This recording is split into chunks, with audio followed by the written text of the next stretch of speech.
If you're a woman whose luteal phase turns your life into savage mode, mood swings, anxiety, overwhelm, gut chaos, cravings, and shitty sleep, this video is for you. Because I want to talk about PMDD, neurodivergence, and one of the most boring but useful tools I keep coming back to, which is Fibre. This is not a cure. This is not as a fix your hormones promise. It's just a practical lever that can reduce symptom load in a body that's already doing a lot. Disclaimer. This is general education and lived experience. This is not medical advice. PMDD is real and treatable, and if you think you might have it, it's definitely worth talking to your GP. My PMDD story, and it's complicated. So I was diagnosed with PMDD in my early 30s, and I did all of the things that you're meant to do: medication, working with a doctor, seeing health professionals, and at the time I was studying nutrition. So I also got busy experimenting with how I could make my life easier. And I want to name this really clearly. It was an immense privilege to have tools and knowledge that helped me to create as much comfort as I could in my tantruming body. Also, my situation wasn't straightforward. I had endometriosis, undiagnosed ADHD, adenomyosis, and IBS in the mix. So this wasn't just PMDD. This was PMDD plus a whole bunch of stuff that made the whole picture more sensitive and more complicated.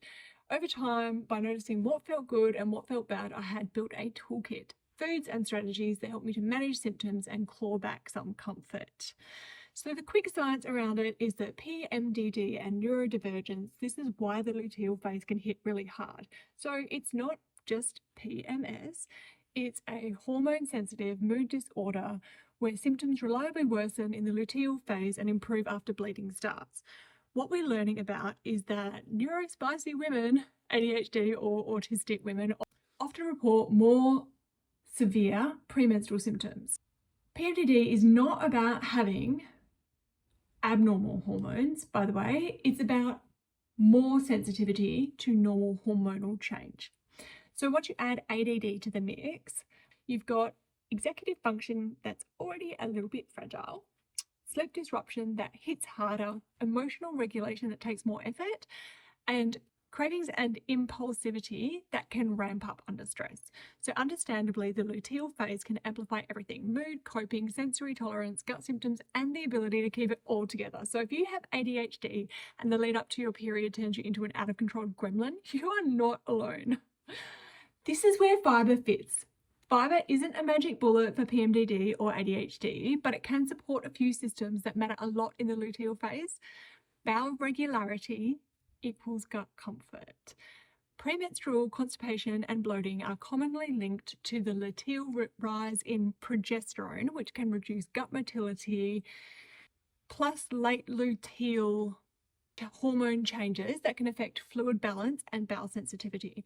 So if your gut is already sensitive, hello IBS, pelvic pain, luteal phase can be a lot. So blood sugar stability equals big differences in mood, cravings, and irritability. So Fibre slows digestion and reduces glucose spikes and crashes. And for a lot of people, less blood sugar chaos equals fewer intense cravings, less irritability, less anxiety-like body sensations, and fewer I can't go moments. So gut-brain axis supports are these things called short-chain fatty acids. Some fibres feed gut bacteria that produce these SCFAs, like butyrate, which is involved in gut barrier function, immune signaling.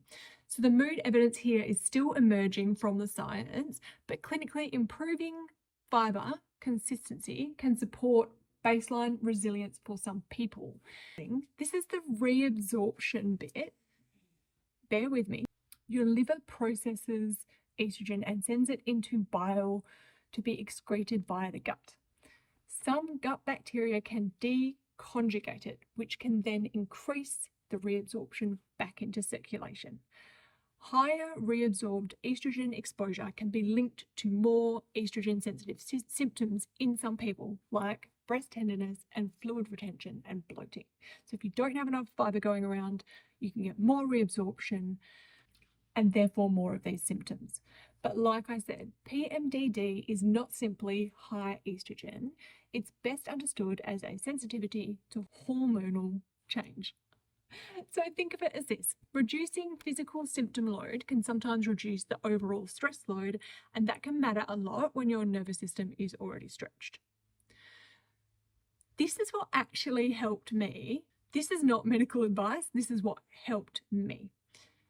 The random things that I found were really useful were green vegetables.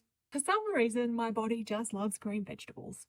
That particular type of fibre helps me to maintain my bowel regularity, support my blood sugar control, and generally feel more stable in my body. Reducing sugar really matters because if I have a little bit, my body craves it for days. I then eat it for days and end up with a whole bunch of stuff like mouth ulcers. So I try to avoid it anyway. However, it's not a never strategy. It's about being smart. So what I do when I want something sweet is have it like fruit or dark chocolate, or by eating my sweets close to my main meal, because fats and fibre blunt that blood sugar hit, which keeps me in turn more mentally stable, etc. It's not about moralizing food choices. It's about strategic food timing so that your body feels more comfortable. Fibre also isn't the whole job in this picture. For me, it's fibre, adequate hydration, and if my body is still having a conniption and like my regularity has really slowed down, it's about leaning on those tried and tested pharmacy tools that I know work for me, because comfort matters and suffering isn't for me or anyone if we have a say in it. So the IBS and fibre intolerance picture is a bit of a reality check. If the generic eat more fibre advice doesn't work for you, it doesn't mean that you're broken. It doesn't mean that you're failing. It just means that you need a more tailored approach. Things like different types of fibre, different doses, different timing, and sometimes a slower build if you're coming from a low fibre situation. Sometimes you've got to work around IBS triggers, but this is exactly why I love doing what I do, because some people's bodies are really unique and quirky, and I won't stop until I solve that puzzle and find something that does help them claw back the comfort at the times they need it the most, because I know how wonderful it feels when you can just get enough of an improvement.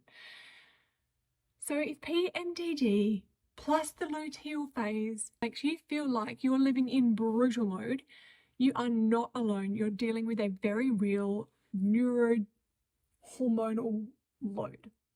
If this was helpful in any way, please like and subscribe. It genuinely helps my channel reach the people who need it the most. I've also published an in-depth article on a foundation of fibre change to help those that may be living in a lower fibre state. You can find that on my webpage. The link is in the bio. Thank you so much for watching this, and I'll catch you next time.